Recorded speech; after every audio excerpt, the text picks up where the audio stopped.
more to do, but there's a lot that's been done. And even before arrest, we've got all these programs for people that get wrapped up in the system, but you have the Way Out program and some of these other programs that teen court programs that that really try to address it ahead of time and get upstream and try to help these people before they commit the crimes that then that kind of self-perpetuates. It was always frustrating for us as prosecutors whenever we'd have someone in our courtroom that would be an offender, and we saw that the offense was revolved around some type of maybe a drug or alcohol issue, and we'd give them a chance as prosecutors. We'd give them a very fair deal, but we'd give them a chance, and then we'd see them again in the courtroom after, and they'd be violating their sentence, and we know but for getting the proper treatment, they would not be back here.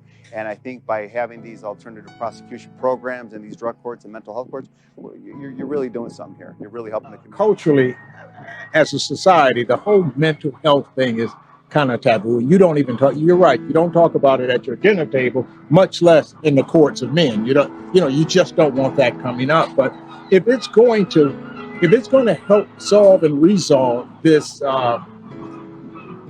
mass incarceration situation that we're dealing with as a country, then we need to look at it head on and face on. Like I said, I hadn't paid that much attention to it until you brought that to the table during the DOJ meetings, and that wasn't really one of the mediation issues, but you made it one. It wasn't just mental health too, about the people that are being prosecuted or arrested, but it's also the important thing that we got to keep in mind is the mental health of the police officers, yes, the mental health of my staff, the people in the criminal justice system, the judges, that we're all making sure that those folks are taking care of themselves too, because that vicarious trauma that can come about when you deal with negativity on a daily basis, and like you and I talk about a lot, cynicism, there's no mistake that people in our line of work become cynical. Right. And when you see negativity constantly, it makes you cynical, and that can change you, and then that has a negative impact not only on your personal life, but on your ability to serve people. And that's why, when I asked you to create that special program addressing cynicism for our staff, I think that was the first time that ever been done. First time it had ever been done after it was a huge success with your group. I mean, you saw how much conversation it sparked, introspective looks from your team.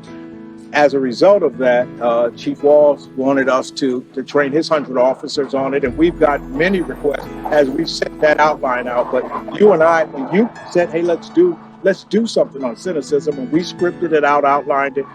First time we ever did anything like that. I haven't seen the first time we've ever done anything like that, and I haven't seen any other training group address that subject, not in the context that we did. It was important to me too when we were going through the mediation, and there was a lot of discussion about implicit bias training that we were going to bring for the police officers. And I'm sitting in on that representing Lake County, and I'm thinking to myself, well, certainly we need the police to be going through these trainings, but my staff needs to be going through these trainings too.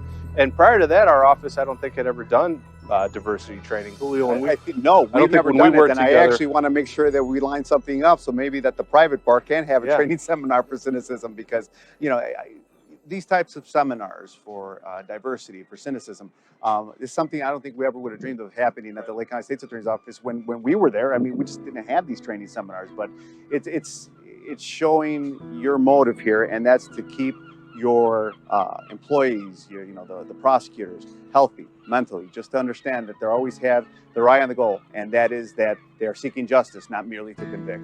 And it's good to have a level head, and that's why I'm listening to this, and I'm like, God, I think our office could use this. Absolutely.